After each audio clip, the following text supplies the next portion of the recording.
नमस्कार, news live के साथ मैं हूं लावनी श्रीवास्तव। बहुत खास मुद्दा इस वक्त हमारे बीच हो रहा है। दरअसल पंजाब का चुनाव 4 फरवरी को होना है और इस पंजाब को जीतने की जुगत हर कोई पार्टी लगा रही है। खास तौर से अगर हम सत्तारूढ़ पार्टी की बात करें, हम बादल सरकार की बात करें, तो उनके लिए सबसे बड़ी ये एक मौका है, सबसे बड़ा जीत की हैट्रिक लगाने का। वहीं 10 सालों से अपनी जमीन खो चुकी कांग्रेस के लिए अच्छा मौका है कमबैक करने का। नोटबंदी के बाद बीजेपी को अपने आप को पंजाब में भी प्रूव करने का एक अच्छा मौका है। वहीं इस लड़ाई में वैकल्पिक पार्टी के रूप में लोकसभा में 4 सीटों के साथ अपनी उपस्थिति दर्ज करा चुकी आम आदमी पार्टी के लिए भी एक नया उत्साह भरा ये मौका है अपने आप को राष्ट्रीय स्तर पर विस्तार करने का। तमाम बातें पंजाब के साथ जुड़ती हैं, तमाम पार्टियां पंजाब के साथ जुड़ती हैं, लेकिन वो तमाम मुद्दे जो खास तौर पर पंजाब के विकास में रोड़े हैं, उन मुद्दों को लेकर इस बार तमाम पार्टियां, वो चाहे कांग्रेस हो, वो चाहे बीजेपी अकाली पार्टी हो या फिर आम आदमी पार्टी हो, उन मुद्दों की राजनीति करने के लिए उतर आई है। यही वजह है कि कांग्रेस ने खास तौर से जब अपना घोषणा पत्र जारी किया तो सीधा आरोप लगाया जाता है। ये घोषणा पत्र जारी किया पूर्व प्रधानमंत्री डॉक्टर मनमोहन सिंह ने। उन्होंने साफ तौर से कहा कि बीते 10 सालों में पंजाब का विकास रथ रुक गया है और इस विकास रथ को आगे बढ़ाने के लिए कांग्रेस की वापसी जरूरी है। तो पंजाब के लोग अपने लिए किसकी जरूरत समझते हैं और किसे नामंजूर करते हैं, आज इसी मसले पर कुछ खास और महत्वपूर्ण राय और पहलुओं को जानने समझने की कोशिश करेंगे। कुछ ही पल में मेरे साथ कुछ खास मेहमान भी जुड़ेंगे, लेकिन उससे पहले इस रिपोर्ट के जरिए देखिए कि किस तरीके से कांग्रेस ने पंजाब में जीत की जुगत लगाई है अपने घोषणा पत्र के माध्यम से।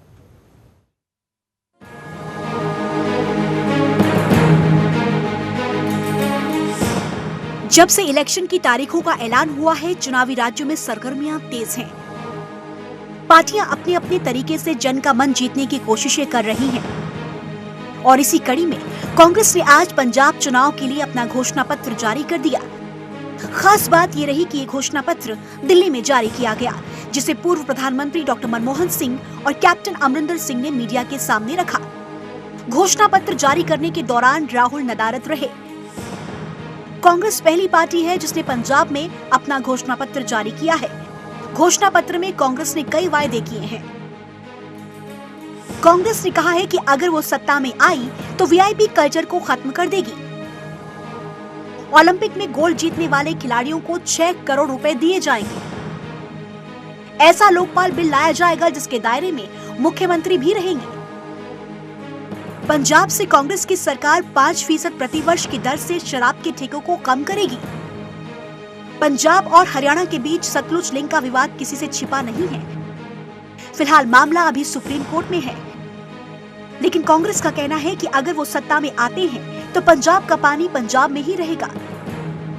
फिल्म उड़ता पंजाब तो याद ही होगी आपको। इस फिल्म ने नशे की लत में डूबे पंजाब की असल हकीकत सबके सामने ला दी थी और अब कांग्रेस कह रही है कि अगर वो सत्ता में आई तो 4 हफ्तों के भीतर उठते पंजाब को दोबारा से जमीन पर उतारा जाएगा।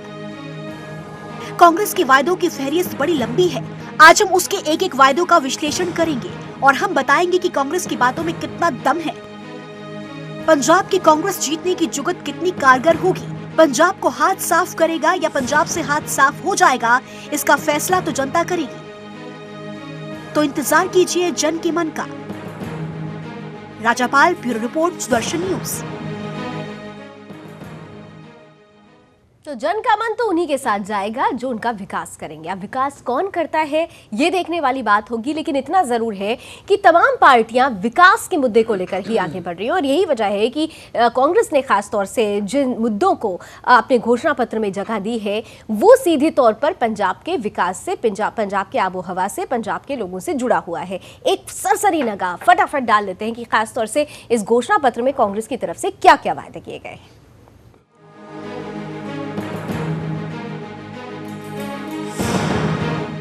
किस तरीके से युवा वहां नशे में डूब चुके हैं, इसको खत्म करने की बात की जा रही है घोषणा पत्र में।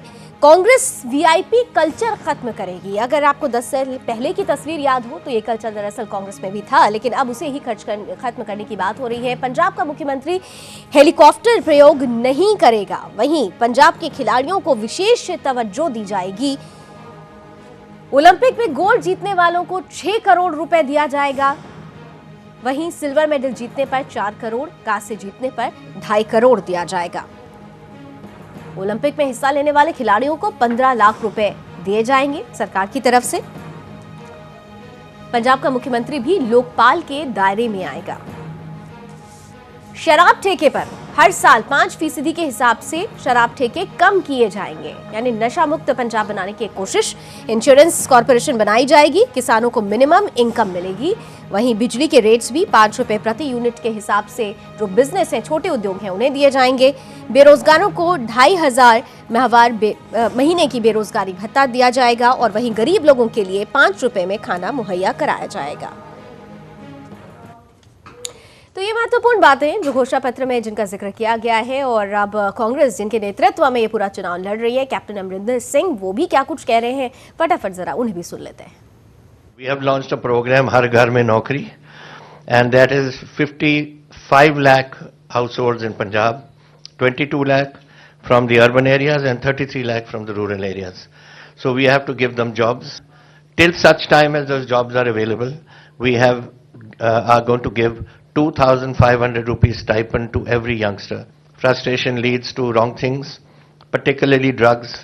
Drugs is the first thing we are attacking, and I have guaranteed that in 4 weeks we will clean out this drug business in Punjab. तो पंजाब जमीन पर उतरने की कोशिश कर रहा है। चलिए इन कोशिशों को पंख कैसे दिया जाएगा, इसी पर चर्चा की शुरुआत करते हैं। मेरे साथ 3 खास मेहमान इस वक्त जुड़ चुके हैं। मेरे साथ कांग्रेस का प्रतिनिधित्व करने के लिए जुड़ रहे हैं पवन शर्मा जी, बहुत बहुत स्वागत। साथ ही साथ बीजेपी से मेरे साथ मुस्कुराते हुए जुड़ रहे हैं संदीप दुबे जी। संदीप जी, आपका भी बहुत स्वागत। और जाने माने वरिष्ठ पत्रकार और राजनीतिक विश्लेषक पीयूष पंत जी भी इस पैनल का हिस्सा है, बहुत बहुत स्वागत। मैं सबसे पहले बहुत शॉर्ट कमेंट्स के साथ शुरू करूंगी। मैं शुरुआत आज पीयूष जी आपके साथ ही करना चाहूंगी। बहुत शॉर्ट में आंसर चाहूंगी कि पंजाब जिस तरीके से आज घोषणा पत्र जारी किया गया है, सिर्फ कागजों तक सीमित रहेगा या रहता आया है, या इससे भी आगे बढ़ेगा? देखिए, जहाँ तक अगर हम पिछला रिकॉर्ड देखें कांग्रेस का, जब एसएडी की सरकार बीजेपी की बनी थी वहाँ 10 साल पहले, तो तब अगर वो सरकार की आप बात करें, उसके आधार पर आकलन करें, तो मुझे मुश्किल लगता है कि जो घोषणा पत्र में जो उन्होंने बातें करी हैं उसको वो इम्प्लीमेंट कर पाएंगे।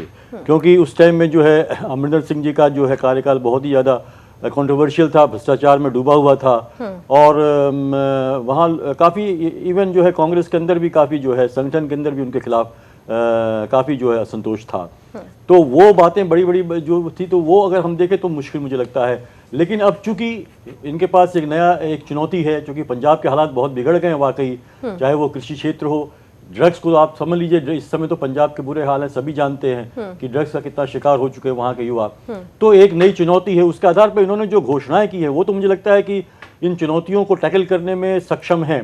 लेकिन सवाल यही है कि उनकी कितनी इच्छा शक्ति है, कितनी पॉलिटिकल विल है, और क्या उनका जो पिछला जो रहा है उनका राजकाल उनका रहा है, जिस तरह से वो कंट्रोवर्शियल रहे अमरिंदर सिंह, और जिस तरह से वो मतलब वीआईपी कल्चर की खत्म करने की बात कर रहे हैं, लेकिन तो वो हमेशा ही एक वीआईपी कल्चर को जन्म देते रहे हैं पूरी तरीके से वहाँ पे। तो मुझे अगर वो हम आधार लेंगे तो नहीं लगता कि कुछ कर पाएंगे। लेकिन अगर हाँ एक नए सिरे से वो सोच रहे हैं कि हमें एक पंजाब को नया स्वरूप देना है, एक वहाँ के युवाओं को रोजगार देना है, उनको वहाँ ड्रग्स की जो बीमारी से हटाना है, तो मुझे लगता है अगर वो उनके अंदर पॉलिटिकल विल लेके वो जा रहे हैं तो ये चीजें पॉसिबल हो पाएंगी। चलिए पवन शर्मा जी, सबसे महत्वपूर्ण बात मैंने इसीलिए राजनीतिक विश्लेषक के साथ शुरू किया, उन्होंने बहुत महत्वपूर्ण बातें कही कि अगर हम आपके बीते कार्यकाल की बात करें, हम बीते 10 सालों जो 10 साल पहले अगर हम चले जाएं और तब की तस्वीर देखें तो तस्वीर बहुत अच्छी नहीं है।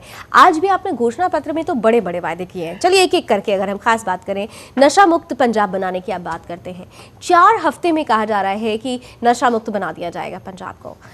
आपको नहीं लगता कि ये एक हाइपरबली है, एक अतिशयोक्ति है? 4 हफ्ते में ऐसा क्या जादू की छड़ी आप घुमा देंगे और ऐसा क्या हो जाएगा?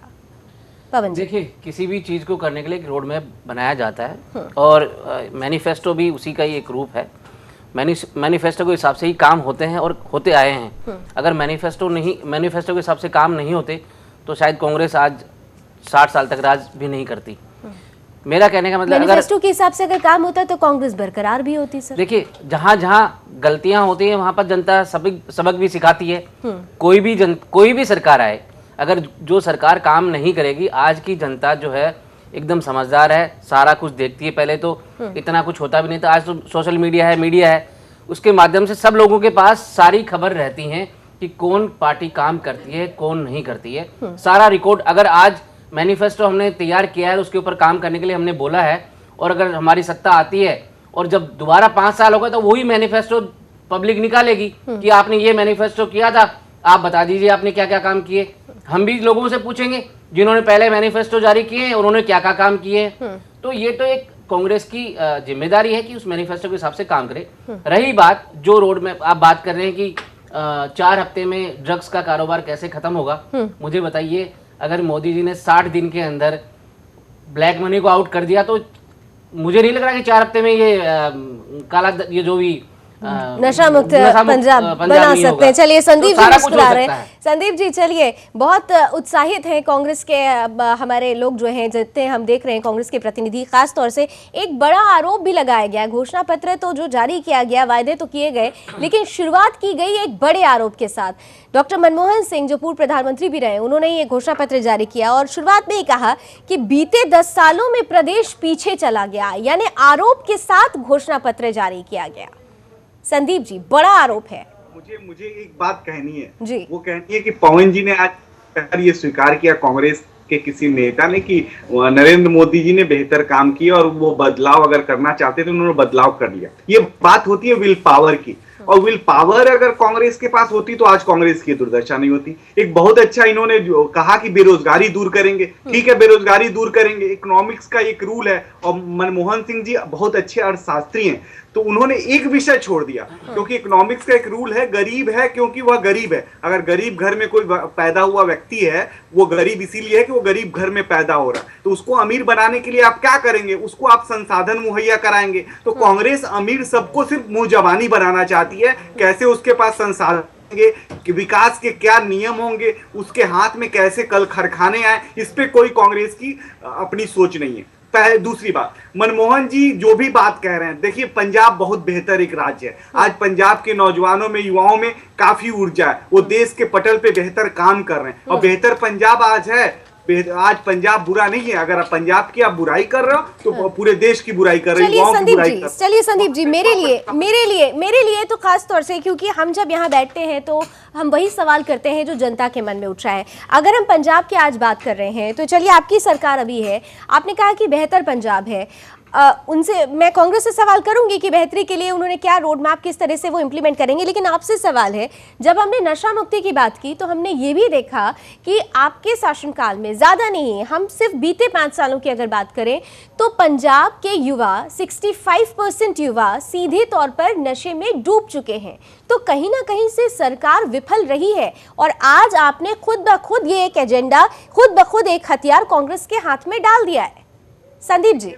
लावनी जी, ये जो बातें हैं न कि नशे में पंजाब है, वो युवा नशे में, उसके पीछे सरकार की मंशा। सरकार तो वहां पे नशा उन्मूलन में काम कर रही है, वहां के युवाओं के पास, वहां के लोगों के पास, वहां के जो लोग हैं उनके पास पैसे आए, और वहां पे जो पाकिस्तान से और विदेशी जो ताकतें हैं, पाकिस्तान के नौजवानों को बरगलाने की जो काम कर रहे हैं, उस पर तो सरकार ने खुद काम किया है। उनको कितने नशा मुक्ति केंद्र वहां खोले गए, वहां पे नौजवान पीढ़ी को मुख्य धारा में ला के उनको, यहाँ की वर्तमान सरकार जो वहां की है, उन्होंने उन्हें मुख्य धारा में लाया। देखिए, किसी सरकार को बदनाम करना और किसी सरकार की बुराई देखना बहुत आसान काम है, लेकिन उसके समस्या के समाधान के लिए लगातार काम करना ये बहुत अच्छी सोच है। तो कांग्रेस ने समस्याएं गिनाई जरूर है, लेकिन उसके समाधान कैसे होंगे उसका रास्ता नहीं दिया।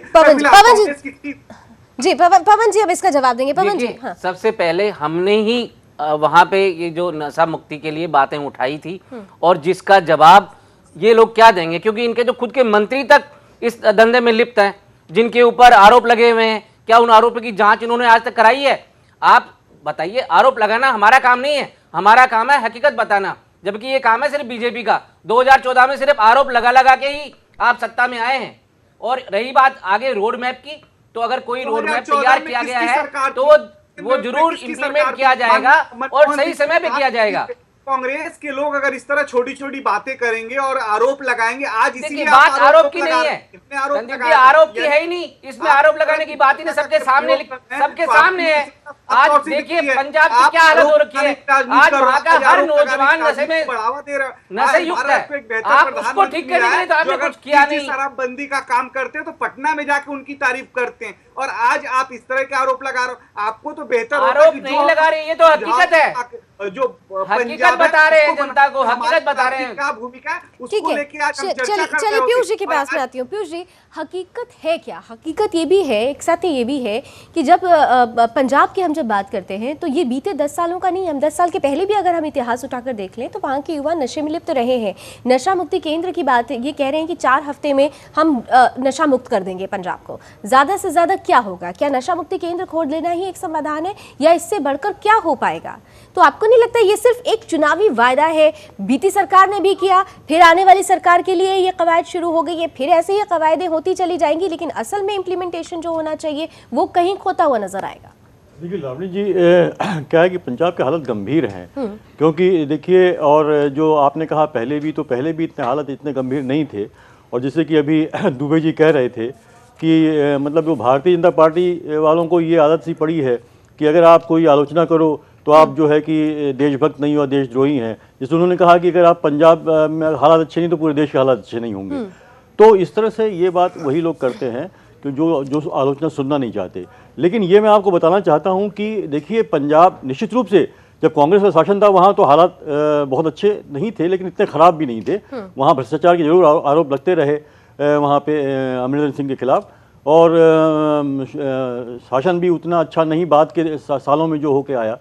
लेकिन ये जो ड्रग्स की समस्या है वो सीधे सीधे जो है, ये जो है आपके जो है बादल सरकार के जो है दौरान ही पिछले 10 सालों में पैदा हुई, क्योंकि खुद उनके मंत्री जो मखीजा हैं, मजीठिया है क्या नाम, तो वो उसमें इन्वॉल्व रहे हैं। उसके पीछे उनका एक नेटवर्क है पूरा का पूरा, और उसमें सरकार का सपोर्ट कहीं ना कहीं मिलता रहा है। ठीक है, अनिल सरीन साहब मेरे साथ जुड़ रहे हैं पंजाब से सीधे। पंजाब बीजेपी के वाइस प्रेसिडेंट हैं अनिल सरीन जी, इसका जवाब बहुत अच्छे से दे पाएंगे। अनिल सरीन जी, बहुत बहुत स्वागत है आपका सुदर्शन न्यूज में।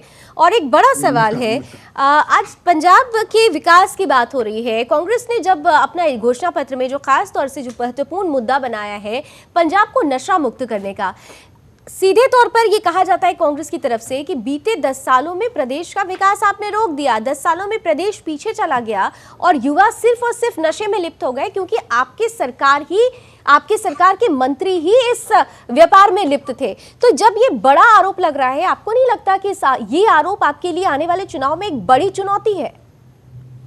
देखिए, जहां तक पंजाब का प्रश्न है, पंजाब में जो जितनी डेवलपमेंट हुई है वो पिछले जो इनका कांग्रेस का जो मित्र बैठे हैं वो जरा बता दें कि इनका जब 5 साल का शासन रहा 2002 से 2007 में, ये कोई 5 ऐसे इश्यूज बता दें जिनके ऊपर इन्होंने प्रोग्रेस की हो, पंजाब की डेवलपमेंट का काम किया हो। हमने बीते 10 साल में, आप कोई हाईवे ले लीजिए, सभी हाईवेज 4 लेन और 6 लेन हो गए। आपको कहीं भी जाना हो किसी तरह की कोई समस्या नहीं आती। इसके अलावा एजुकेशन के फील्ड में मेरिटोरियस बच्चों के लिए स्कूलों की व्यवस्था की गई है।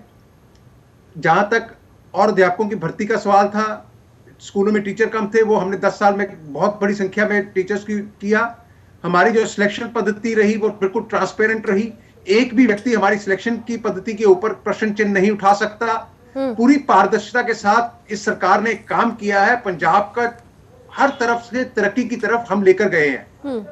लेकिन अनिल सरीन साहब, तरक्की की बात तो हो रही है, लेकिन इतना भी ये भी सच है कि पंजाब अगर कुछ मामलों में तरक्की कर रहा है तो एक मामला ये भी है कि नशे की खेप वहां पर अचानक से बरामद नहीं हुई है। नशे की खेप लगातार बरामद होती रही है, युवा उसमें लिप्त होते रहे हैं, कई तरीके से बेरोजगारी वहां पर बढ़ी है, ये भी एक सच है। तो ये जो सच है, जो जनता देख रही है, इस सच से तो मुंह नहीं मोड़ा जा सकता ना। नहीं, हम इस बात को एक्सेप्ट करने में ये एक सामाजिक समस्या है और देश के लिए बहुत बड़ी चुनौती है। जो नशा का समस्या है, ये नहीं है कि भी अकाली बीजेपी सरकार आ गई तो उससे नशा बढ़ गया। ये पहले भी था, अब भी है। नहीं, ये तो कह रहे हैं ना कि कांग्रेस तो ये कह रही है, कांग्रेस ये कह रही है कि ये ठीक है, उन्होंने माना कि पहले भी था लेकिन इतना नहीं था, और अगर वो आते हैं तो 4 हफ्ते में पंजाब को नशा मुक्त कर देंगे। तो जब वो 4 हफ्ते में नशा मुक्त करने का कुछ क्राइटेरिया लेकर, एक रणनीति लेकर आ रहे हैं, तो वर्तमान सरकार उस रणनीति को क्यों नहीं समझ पा रही है? मैं इसका इनसे ये प्रश्न पूछता हूं कि अगर ये इसका मतलब ये हुआ कि कौन लोग हैं इनको पता होगा, 4 हफ्ते में खत्म करेंगे। आप ये एक सामाजिक समस्या है, सामाजिक समस्या को ठीक है, समय लगता है उसको निपटाने ठीक में। है अनिल जी, पवन जी मेरे साथ ये हैं किसी कांग्रेस व्यक्ति- से, पवन जी हैं कांग्रेस से, वो इसका जवाब देंगे। पवन जी, देखिए, पहले तो मैं बीजेपी के हमारे साथी से मैं भी कहना चाहूँगा कि उन्होंने कई चीज़ें गिनाई। मतलब मैंने तो ये देखा है कि उनसे पूछा जा रहा है कि आपने 10 साल में किया क्या, वो हमारे 5 साल के पहले की बातें करते हैं। अरे भाई, पहले तो ये बताइए, आपने रोडों के बारे में बताया कि नेशनल हाईवेज किसके अंडर में आते हैं, आप ये भी देख लीजिए। इसका मतलब जो 10 साल में पहले कांग्रेस की सरकार थी उसने सारे काम किए, आपके पास तो कुछ था ही नहीं जो आपने कुछ किया हो। रही बात एजुकेशन की, एजुकेशन भी कांग्रेस ने ही दी है। वहां पे आपके पास सिवाय ये था, आपने वहां पे ड्रग्स का कारोबार करवाया और अच्छे उद्योग धंधे जो वहां लगे हुए थे उनसे फिरौतियां वसूली, इसके अलावा और कुछ नहीं किया। अनिल सरीन जी, भाई साहब, आप एक बात को, मैं तो ये पूछ रहा हूं कि आपने अपने 5 साल के कार्यकाल में कौन से हाईवे बनाए, कौन सा काम किया, आप कोई 4 तो गिना दो। मैं तो वही कह रहा हूँ ना, हम तो 20 गिनाने को तैयार बैठे हैं, आप कोई 4 तो गिनाओ। अरे अगर मान लो हम तो मानते हैं कि आपके पास गिनाने के लिए तो कुछ है नहीं, आप अपना कार्यकाल तो बता, हम तो बता रहे हैं हमने डेवलपमेंट किया है, हमने विकास किया है पंजाब का, जो प्रत्यक्ष दिखता है।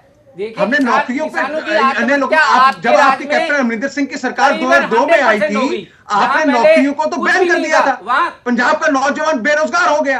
आपने 5 साल में बताइए कितनी नौकरियां दी थी अपने शासन में। किसान जो पंजाब का था वो आत्महत्या नहीं करता था। पिछले 10 साल में पहली बार ऐसा रिकॉर्ड में आया कि किसान का, भाई साहब, आप शायद पूरी तरह से तैयार होकर नहीं आए। ये किसान की समस्या आज की समस्या नहीं है, ये हमेशा रही है। पंजाब का किसान आप ये कहें कि आपका 2002 से लेकर 7 तक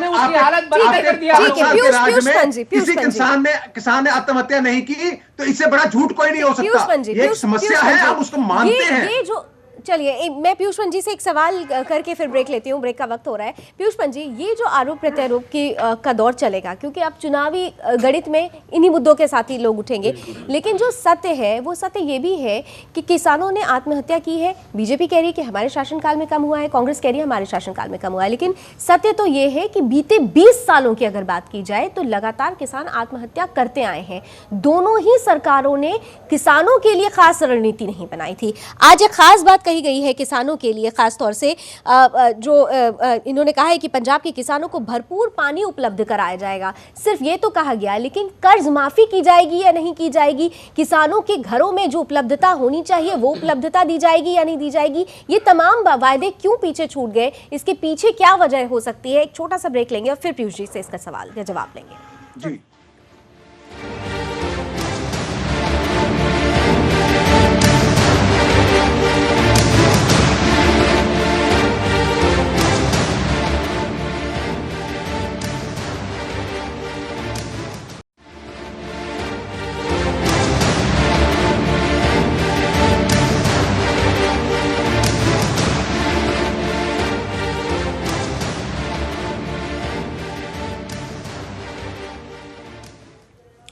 तो पंजाब जीतने की जुगत लगाई जा रही है। 117 सीटों में किस तरीके से ज़्यादा सीट अपने खाते में जोड़ी जाए, तमाम पार्टियां अपने अपनी तरीके से प्रतिबद्धता और तैयारियां दिखा रही है।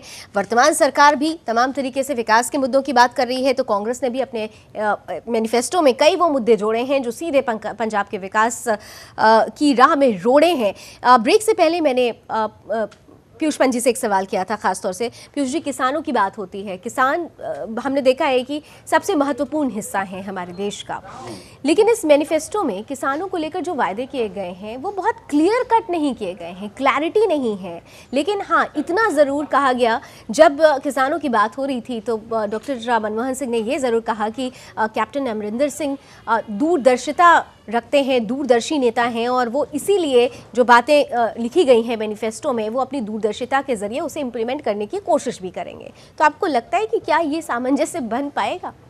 देखिए लावणी जी, पंजाब चूँकि देखिए एक कृषि प्रधान सूबा है वहाँ पे, और वहाँ पे किसान ही जो है मेन, वहाँ पे वो वहाँ की जो है आपको अनाज पैदा करते हैं वो किसान ही है। जो वहाँ का एक बहुत बड़ा जो हिस्सा है वो किसानों का है। किसान ही हैं जो वहाँ की खुशहाली के लिए जिम्मेदार हैं।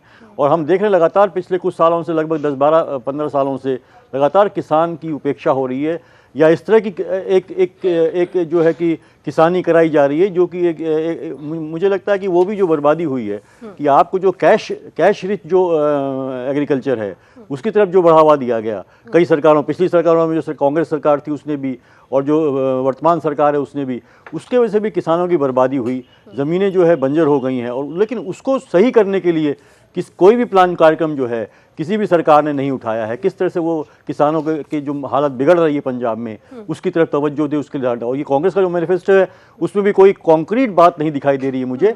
हाँ, जो है कि चलते चलाते उन्होंने कहा है कि भाई किसानों के लिए हम काम करेंगे, किसानों के लिए पानी उपलब्ध रहेगा। पानी कैसे उपलब्ध रहेगा? अभी तो देखिए कोर्ट में मामला चल रहा है हरियाणा और पंजाब के बीच में।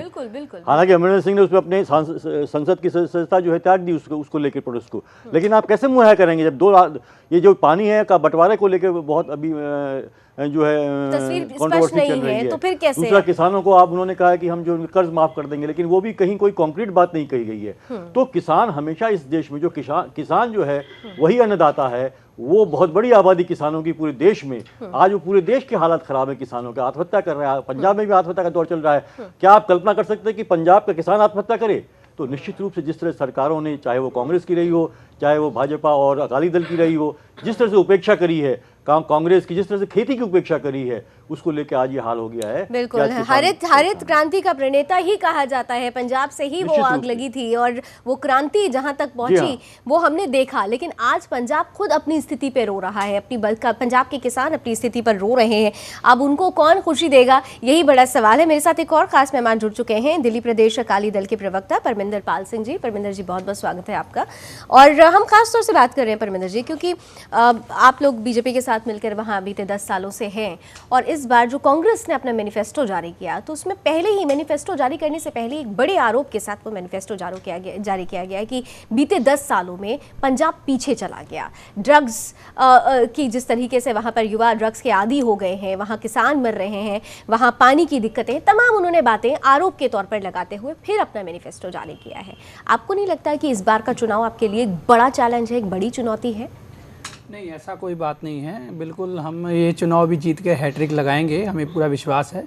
जहाँ तक कांग्रेस की बात है, तो कांग्रेस के जो दावे उन्होंने आज अपने चुनाव घोषणा पत्र में किए हैं, ऐसे दावे वो लगातार पीछे करते रहे हैं। 2002 में भी उन्होंने किए हैं, पीछे 2012 में भी किए हैं, 2007 में भी किए हैं।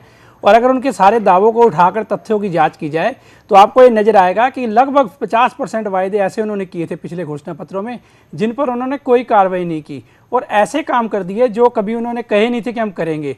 तो हालात ये है कि पंजाब के किसानों के साथ उन्होंने 2002 में वायदा किया था कि हम जो है बिजली आपकी माफ़ करेंगे, लेकिन उन्होंने जो पिछली बादल साहब के समय से बिजली माफ़ी चल रही थी उसको भी आकर बंद किया था। ऐसा ही कुछ रवैया उनका चुंगी को लेकर भी रहा, ऐसा ही कुछ रवैया उनका नौजवानों को नौकरियों देने के मामले में भी रहा।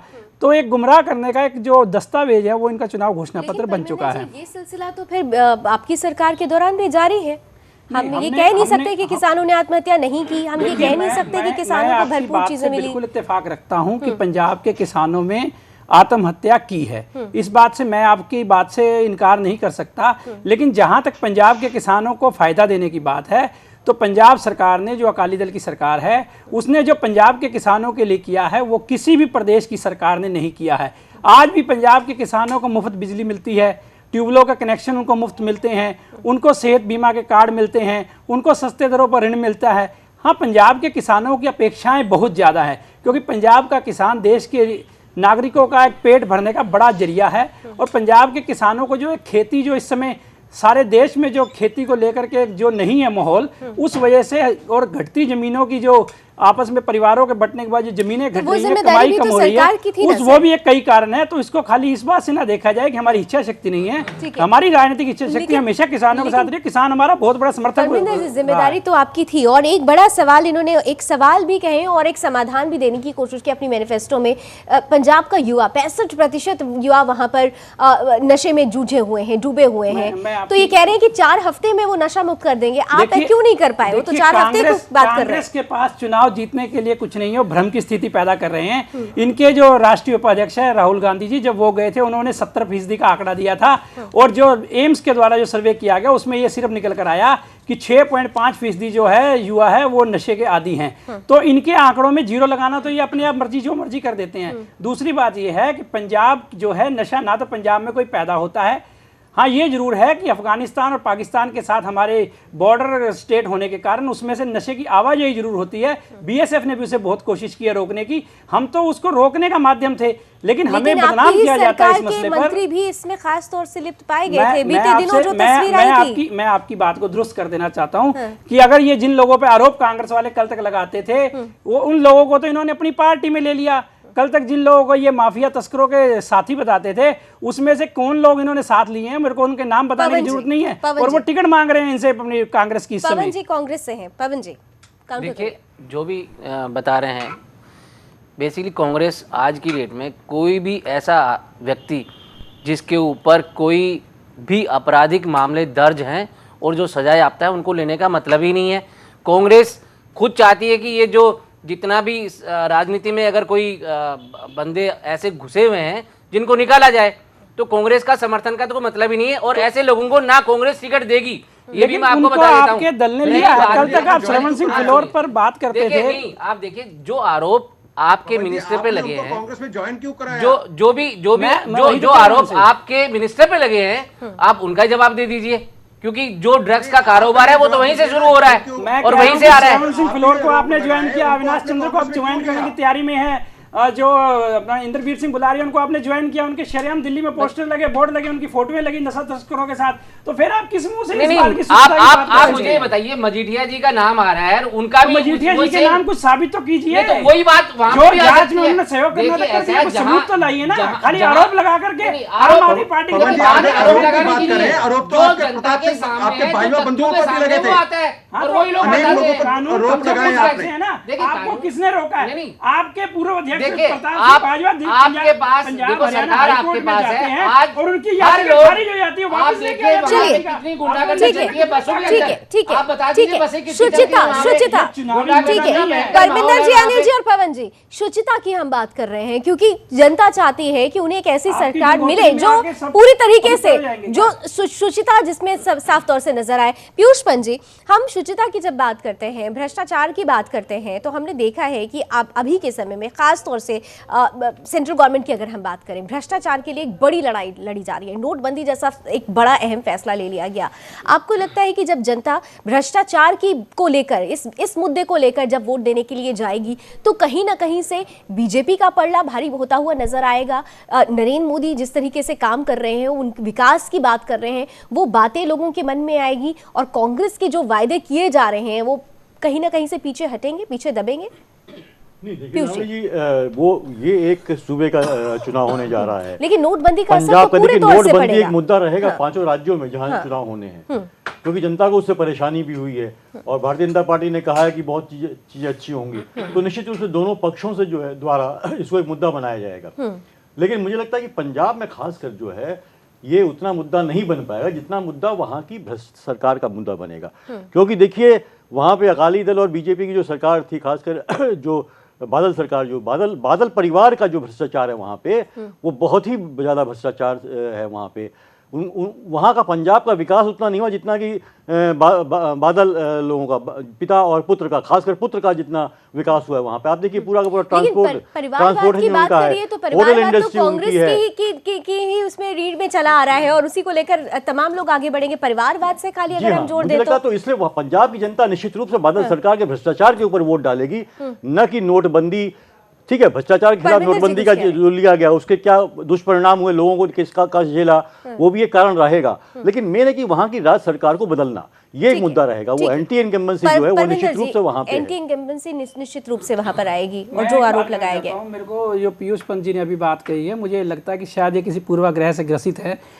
जहां तक बादल परिवार के अपना जो ये इन्होंने ट्रांसपोर्ट की बात की है, बादल परिवार की ट्रांसपोर्ट के कंपनी को किसी को भी 10 साल में कोई परमिट हमारी सरकार ने नहीं दिया है। जो भी परमिट चल रहे हैं वो पहले से उनकी पिछले से चल रहे हैं, 1947 से उनकी कंपनियां चल रही हैं।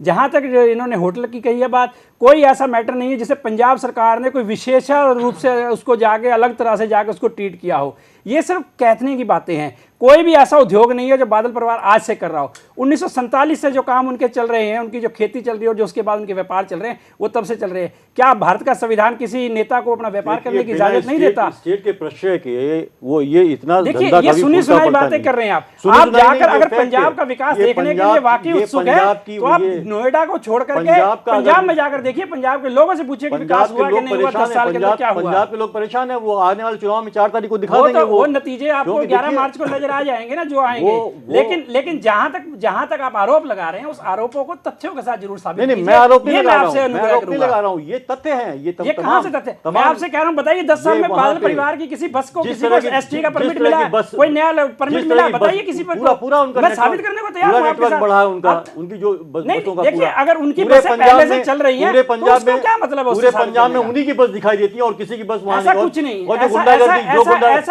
गुंडागर्दी, ऐसा कुछ नहीं उनके है। ट्रांसपोर्ट की बस वाले ड्राइवर करते हैं, कोई नहीं करता है। जी, अगर कोई आंकड़ा है, अगर आपके पास कोई ऐसा आंकड़ा है, आप उसे पेश कीजिए। रूप से मैं पेश करूंगा, बिल्कुल। अभी नहीं है ना, अभी आपके पास। क्योंकि आप अब दुनिया को बरगलाने की कोशिश मत कितनी कीजिए। घटनाएं हुई है जहां पे बादल सरकार की जो ट्रांसपोर्ट कंपनी है उसके ड्राइवरों ने बहुत ज्यादा, हमारा मीडिया जो है नेगेटिव खबरों पर जोर देता है। इतने पॉजिटिव काम भी पंजाब सरकार ने किया, कभी आपने देखा है मीडिया की खबरों में? क्या होता है, देखिए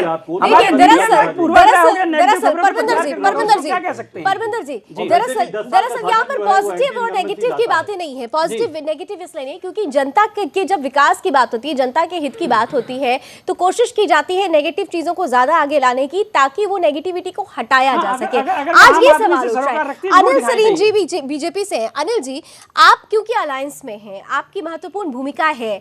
आपने भी देखा कि बीते दिनों, हालांकि परमिंदर जी बार बार कह रहे हैं, डिनाई कर रहे हैं उन आरोपों से, लेकिन ये सत्य है कि बीते दिनों कुछ ऐसे हालात वहां पर बने थे, कुछ ऐसी स्थितियां आई थी जिससे बादल सरकार पर उंगली उठी। मोगा में जो हुआ था, मोगा बस कांड किसी से छिपा नहीं है। जब मामले ने तूल पकड़ा तब जाकर एक्शन लिया गया। उसके बाद भी एक दो ऐसे इंसिडेंट्स के जो हुए हैं वहां पर उनकी खबरें आती रही। तो आपको नहीं लगता कि जब आप चुनाव मैदान में उतरते हैं तो यही वो मुद्दे होते हैं जो वोटर्स के दिल में होते हैं? वहां पर आप सीधे तौर पर देखें तो 28% महिला वोटर्स होंगी। वो महिला वोटर्स अगर उन्होंने ये बीते दिनों की इन तस्वीरों को देख रखा है तो वो कैसे आपके साथ आगे बढ़ पाएंगी? कांग्रेस की बात तो दूर की है। अनिल सरीन जी, देखिए जो मोगा में एक्सीडेंट की बात है या दूसरी जगह कोई एक्सीडेंट हुआ, वो बहुत दुर्भाग्यपूर्ण है। हमारे उस परिवार के साथ सहानुभूति है, लेकिन एक चीज होती है कि कुछ इंटेंशनल हुआ या कुछ एक्सीडेंटल हुआ। एक्सीडेंट कहीं भी हो सकता है, दुखदाई होता है, जिस परिवार का सदस्य जाता है उसके प्रति दुख की बात होती है। लेकिन एक तरफ आप ये भी देखिए कि पंजाब में 10 साल में कितना विकास हुआ। आप किसानी की बात कर रहे थे, किसान की आत्महत्या की बात कर रहे थे। पहले किसान को बिजली नहीं मिलती थी। कैप्टन अमरिंदर सिंह ने एक बल्ब जलाने जितना 1 वॉट का भी उसकी पैदावार में योगदान नहीं दिया, जबकि हमारी सरकार ने आकर इलेक्ट्रिसिटी सरप्लस कर दी है। आज 24 घंटे पंजाब में इंडस्ट्री को, खेती को, हर जगह पर आपको बिजली मिलती है। इससे किसान को लाभ हुआ है। पानी की व्यवस्था जो है दुरुस्त की गई है ताकि किसान को पानी भी सही समय पर उसकी फसल के लिए मिले। सर, करप्शन खत्म हुआ है। हाँ, मैं करप्शन एक बहुत बड़ी समस्या है और उसको नकेल डालने के लिए हमारी सरकार ने, अकाली भाजपा सरकार ने बहुत बड़ा कदम उठाया है। हमने जितनी नियुक्तियां हुई हैं सभी पारदर्शी हुई हैं और एक भी लेकिन यहाँ तो ये सीधे तौर पर कांग्रेस आपके ऊपर परिवारवाद का आरोप लगा रही है। इवन उन्होंने मैनिफेस्टो तक में इस बात का जिक्र किया है कि उन लोगों को नौकरियां, अपना परिवार तो देख ले, उनको राहुल गांधी के अलावा कुछ दिखता है क्या? पवन जी, गांधी परिवार के अलावा कुछ दिखता है क्या? मैं तो देखता हूँ कि भाजपा वालों की की बात तो सुई जो अटकती है वो राहुल गांधी पे आगे अटक जाती है इन लोगों की। अरे राहुल गांधी से आगे भी देखिए, तो और कांग्रेस को देखिए, आप देखिए हमारी पार्टी किसी परिवारवाद पे नहीं है। हमारी पार्टी कांग्रेसी विचारधारा की पार्टी है और हम लोग केवल गांधी परिवार पे टिकी है। ये आप लोगों की सोच है, ये आप लोगों की सोच है जो आज आप लोग सिर्फ मोदीवादी होते जा रहे हो, जबकि हमारा कोई ऐसा उद्देश्य नहीं है आप लोगों के लिए। अरे भाई, वो किसी परिवार से नहीं आया, किसी राजवाड़े से नहीं आया, एक साधारण कार्यकर्ता देश का प्रधानमंत्री बना है। पानी बिजली की हालत पिछले 10 साल में पंजाब की हुई है, वो आज बद से बदतर है, जिसको हम पूरा सुधारने का प्रयास करेंगे। पवन जी, राहुल गांधी पर अगर आप लोग इस तरीके से बहस करने लगेंगे तो आपको नहीं लगता कि कैप्टन अमरिंदर सिंह पीछे छूट जाएंगे? और या आप राहुल गांधी को मुद्दा बनाकर अगर आप चुनावी मैदान में उतर रहे हैं तो लोग देख रही है, जनता जानती है कि राहुल में कितनी लीडरशिप क्वालिटी है। पवन जी देखिए, हम तो कोई मुद्दा ही नहीं बना रहे, ये मुद्दा तो सिवाय जहां तक मेरा ख्याल है आपने मेरे आपने भाजपा आपने आपने कहा उनका आप राहुल को और आगे कीजिए, जितनी वो जनसभाएं करेंगे, जितना वो पब्लिक में आएंगे, उसका बेनिफिट हमें ही मिलने वाला है। हम आपसे प्रार्थना करते हैं कि राहुल को बहुत आगे लेकर आइए, ताकि हमें और अधिक वोट मिल पवन सके। जी, आप वीआईपी कल्चर को खत्म करने की बात कर रहे हैं, तो वीआईपी कल्चर तो सबसे ज्यादा कांग्रेस में नजर आता है। किस वीआईपी कल्चर को आप खत्म करने की बात कर रहे हैं? पहले आप देखिए, जो भी है वीआईपी कल्चर का मतलब ये नहीं होता कि हर कोई मतलब 50-50 गाड़ियां लेके चले, 50-50 गनर अपने साथ में लेके चले। कैप्टन अमरिंदर सिंह कैसे चलते हैं ये सब जानते हैं। देखिए, तो उन्होंने कहा है हम छोड़ देंगे, उन्होंने साफ बोला है। नहीं, तो जब उन्होंने कोई चीज बोली है, अभी तक क्यों नहीं अगर उन्होंने कोई चीज को खत्म करने की बात कही है तो आप लोगों को क्यों दर्द हो रहा है? अगर उन्होंने वीआईपी कल्चर खत्म करने की बात कही है तो आप लोगों को तो खुश होना चाहिए। स्वागत करते हैं, हम स्वागत करते हैं, हाँ, तो फिर इसमें तो आप लोगों को बड़ी खुशी होनी चाहिए बात में। हमारे यहाँ पे वीआईपी कल्चर खत्म हो रहा है। वीआईपी कल्चर खत्म करके पहले अपने से तो शुरू कीजिए। शुरुआत तो वहीं से हो रही है, अपने से शुरू कीजिए ना। कांग्रेस से शुरुआत हो रही है, कांग्रेस ही शुरू कर रही है इसको। भट्टल और बाजवा और बिट्टू और अन्य लोगों ने पूरा वीआईपी कल्चर चलाया है। ऑपोजिशन में रहते हुए भी वो सारी परमिंदर जी भी कुछ कहना चाह रहे हैं, फिर मैं आगे बढ़ती हूँ अगले सवाल की ओर। परमिंदर जी, पवन जी ने कहा कि परिवारवाद को खत्म करेंगे। अमरिंदर जी के मुंह से ये बात शोभा नहीं देती। उनकी अपनी पत्नी केंद्रीय मंत्री रही है, उनका लड़का लोकसभा विधानसभा का चुनाव लड़ता रहा है, जिसका परिवार आप खुद राजनीति के अंदर हो और राजनीति के धरोहर को संभालने की एक पुरजोर कोशिश कर रहा हो, वो परिवारवाद पर चोट करे तो हंसी आती है। देखिए, मेरा मतलब मैं तो उदाहरण बराबर दे रहा हूँ ना। परिवारवाद कहाँ नहीं है, हमारा मतलब है परिवारवाद से कोई उसका मतलब नहीं है। हमारा ये है, अगर कोई योग्य हो, वो अगर राजनीति में है, अगर कोई राजनीति में काम करना चाहता है तो वो करे, उसका स्वागत है। वो अपने आप को प्रदर्शित करे और अपना जनता के लिए काम करे। हमने कहा मना किया? आप मुझे बताइए कहाँ नहीं है? भाजपा में देखिए, आपके अकाली दल में देखिए, नहीं कर रहे कहाँ पे? तो हम तो मना ही नहीं बोल रहे।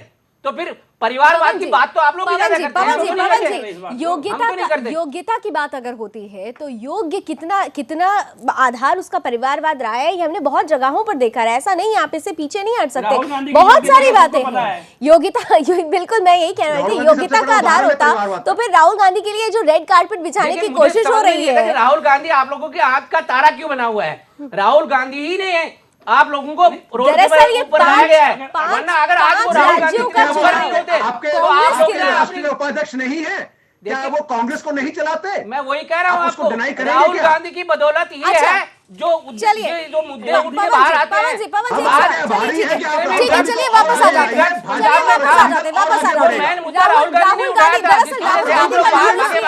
कौन मना करता है आपको राहुल को लाने से? हम तो आपके आभारी हैं कि आपने राहुल गांधी जैसा उपाध्यक्ष अपना बनाया हुआ है, अपना नेता बनाया हुआ है। हम आपके आभारी हैं इस बात के लिए। आप दरअसल क्या है, राहुल गांधी, पवन जी, राहुल गांधी का मुद्दा इसलिए आ जाता है क्योंकि 5 चुनाव जो है बहुत खास इसलिए मान जा रहे हैं, राहुल गांधी की लीडरशिप क्वालिटी को यहाँ पर प्रूव करना है। दूसरा, आपने खुद ही कह दिया कि राहुल गांधी आपकी आंखों का क्यों किरकिरी बनी हुई है, क्यों तारा बना हुआ है। ये जो बातें उठ रही है, इसका मतलब कहीं ना कहीं से दिल की जो दबी हुई आवाज है वो बाहर निकल रही है। इसका मतलब राहुल गांधी अच्छा काम कर रहे हैं। अगर अच्छा काम करें तभी तो इनकी आंखों की किरकिरी बने हुए हैं कि आदमी अच्छा ठीक है, अच्छा काम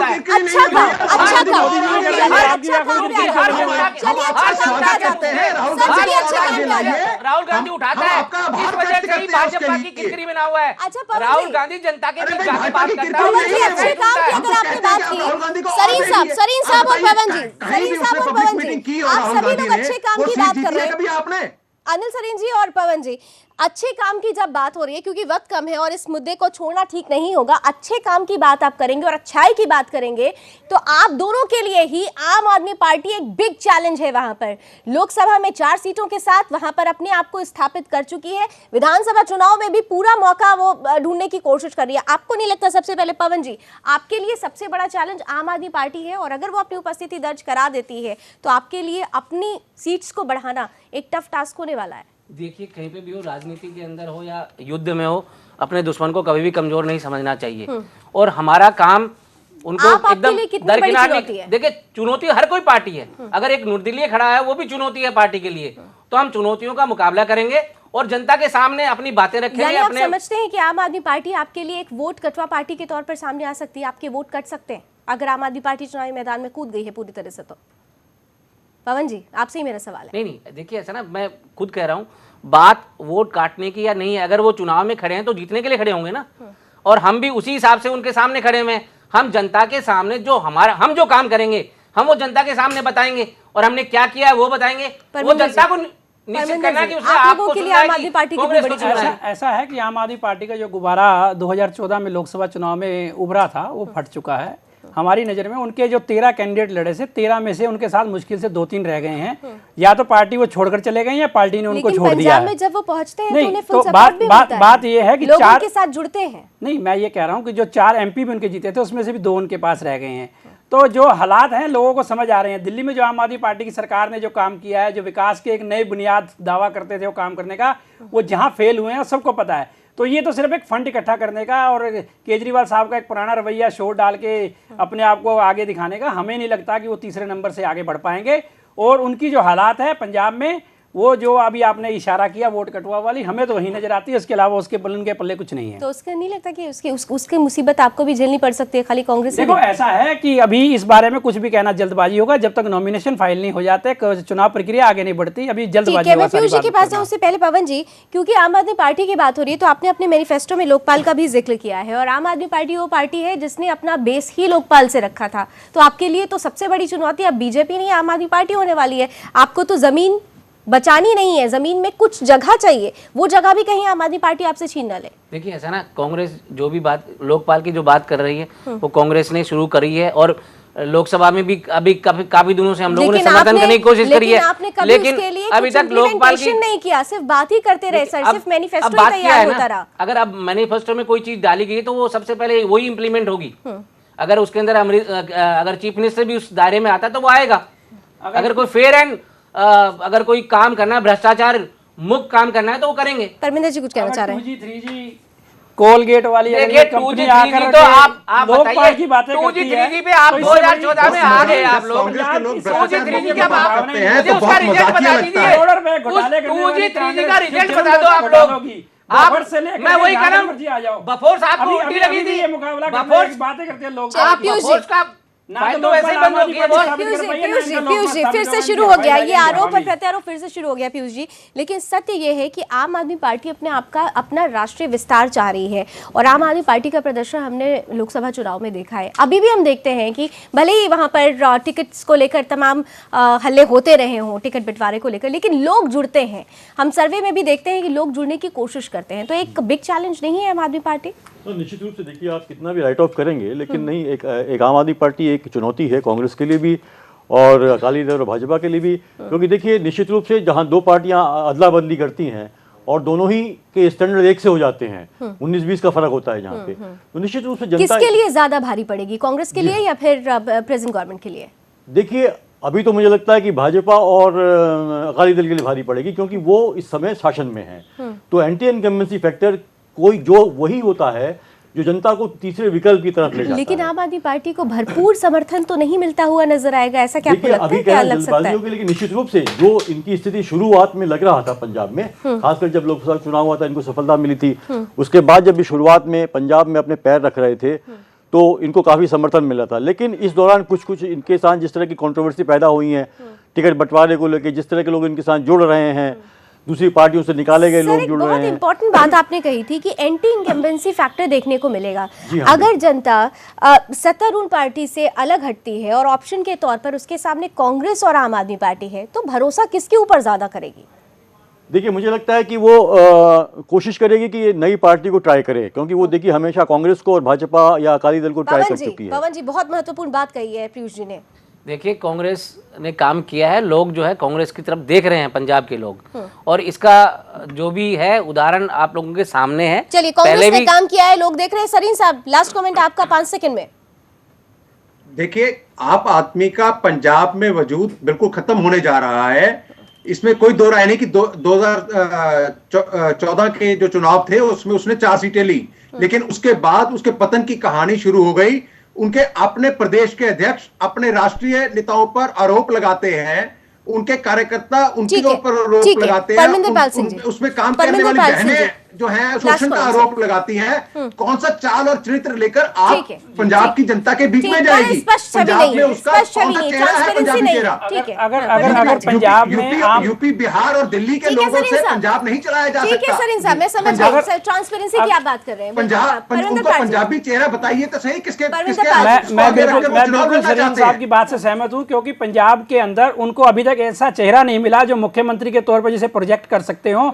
प्रकाश सिंह बादल मुख्यमंत्री जो हैं, उनके सामने लड़ने के लिए वो दिल्ली से हम एक नेता इस्तीफा देकर के वहां चुनाव लड़ने के लिए ले गए हैं। परमिंदर जी जीत के लिए आश्वस्त है? अकाली दल बिल्कुल जीत के लिए आश्वस्त है। ऐसी एंटी इनकम्बेंसी हमारे साथ 2012 में भी थी और अभी भी है। जीत के लिए तमाम पार्टियां आश्वस्त है। कांग्रेस हो अपना मैनिफेस्टो जारी कर चुकी है, बीजेपी शिरोमणि अकाली दल गठबंधन भी तीसरी बार फुल मेजॉरिटी के साथ आने की बात कर रही है। बीजेपी शिरोमणि अकाली दल भी। कुल मिलाकर ये चुनाव बहुत महत्वपूर्ण होने वाले हैं, क्योंकि पंजाब की दिशा और दशा बदलने के लिए एक नए प्रणेता की जरूरत है। वो नयापन क्या वर्तमान सरकार दे पाएगी, या बीते 10 सालों में अपनी जमीन खो चुकी कांग्रेस दे पाएगी, या फिर एक नए चेहरे के रूप में उभरी ऑप्शनल पार्टी कहेंगे आम आदमी पार्टी दे पाएगी? ये देखने के लिए, ये समझने के लिए 11 मार्च का इंतजार जरूर करेंगे। लेकिन चलते चलते इतना जरूर कहेंगे, 4 फरवरी को वोट है। अपने लिए आपको भाग्य विधाता चुनना है, सही तरीके से वोट डालने जरूर निकलिएगा। बहुत बहुत शुक्रिया आप सभी मेहमानों का मेरे साथ जुड़ने के लिए और अपनी अपनी राय हमारे बीच रखने के लिए। फिलहाल अभी बस इतना ही, लेकिन देश दुनिया की तमाम खबरों के लिए आप जुड़े रहिए सुदर्शन न्यूज के साथ। जय हिंद।